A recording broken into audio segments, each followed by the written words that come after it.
Ayan guys, dito na kami sa Oriental Express. Anto na kay Jillian po. Binigay ko na po kay Jillian. Anto na po. Ayan, dami namin mga bagahe. Check muna kami. Ayan ate ko. Pagod ka na, Tia?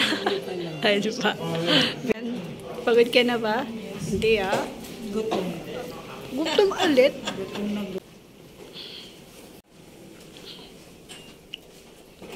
Dito na kami guys sa loob na room namin sa hotel.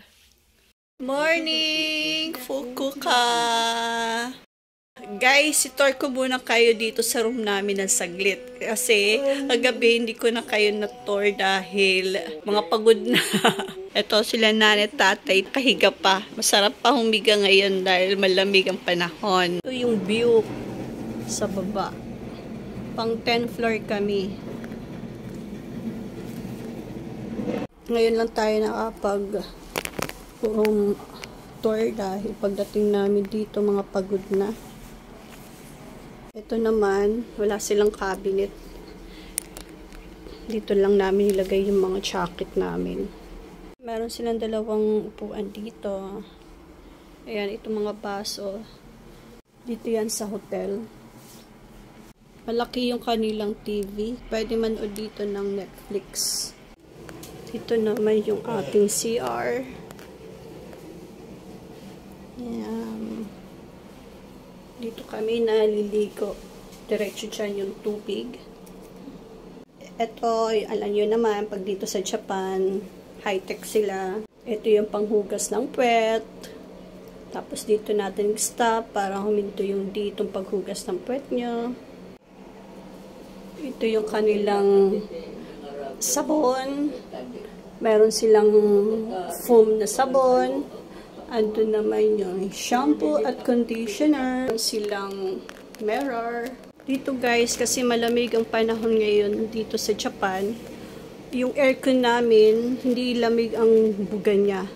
Yung heater, yung pagdating namin dito, mainit siya. Napunta kami doon sa lobby. Nagtanong kami bakit ganun, mainit yung buga. Sabi sa amin, naka-heater daw yan. Buksan lang daw namin yung bintana para mayroong lamig na pumapasok dito.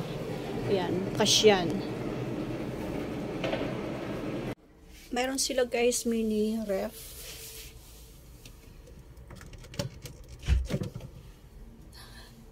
May pagkain kasi bumili kahapon. At may alak. Pwede mag-init ng tubig. At saka pagdating namin, meron silang pa-welcome tea. Ito, meron silang pantulog dito kung gusto mong gamitin. Meron silang hair dryer. Dito naman guys, yung room ng tita ko. Siya lang mag-isa dito. Single bed lang. Ayan guys, nakapaligo na ako. Alas 7 na ng umaga. Kukuha na ako ng kape doon sa 3rd floor.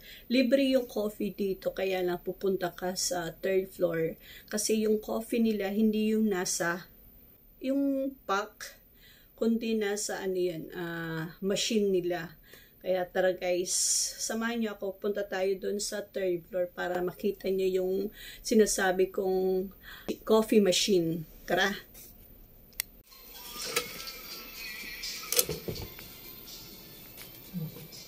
Na tayo.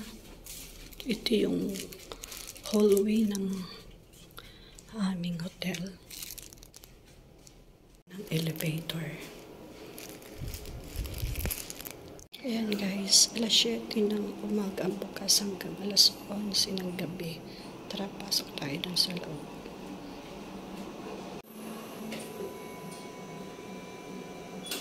Machine. Ayan.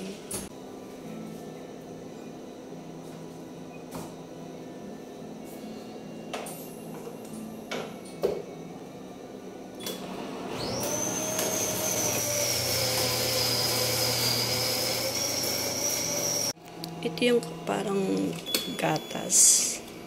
Ito naman yung sugar. Ito yung takip.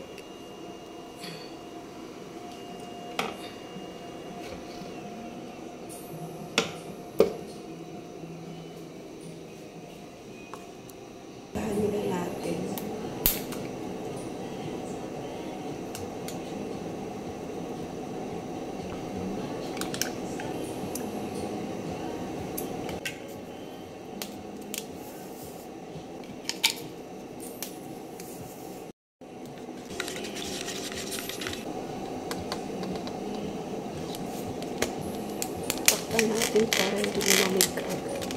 Saka hindi tayo makatapon sa hallway.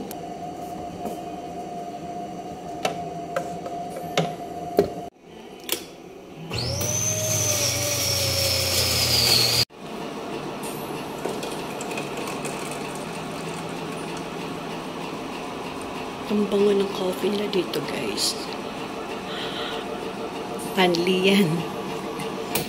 Ang ganda ng lugar dito. Bawal nga lang magstay dito ng matagal. Yan na yung pansiya nila. TV dito.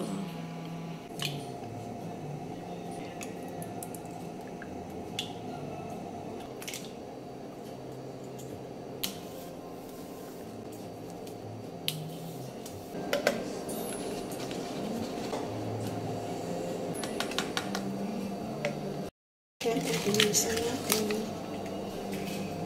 Kailangan natin linisan.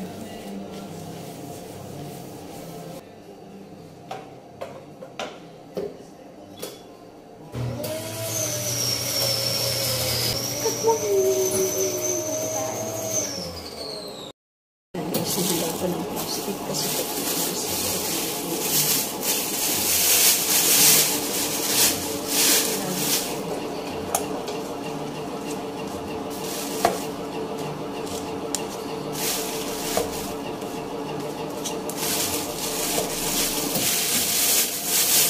dito naman guys, may laundry sila. Ayan. Maghuhulog ka lang ng coins. Tapos dito naman yung yellow. Kuha ka lang ng cup. Pasok mo dito. Tapos press mo to. Meron din silang CR dito kung naiihi ka na or ano na naglalaba ka, pwede ka mag-CR dyan. Another vending machine. Almusal na tayo. Yan, dito lang kami sa room nag-almusal. Si tatay at saka si nanay kasama ko dito sa room. The rest nandun sa kabilang room.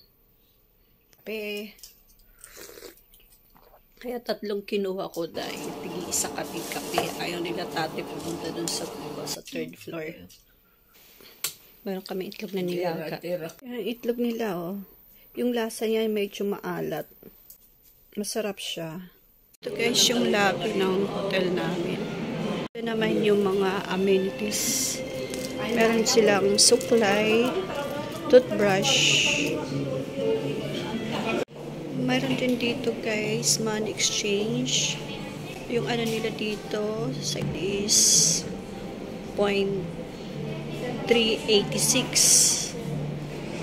Mapatak yun sa isang lapad na 3,860. Ayan.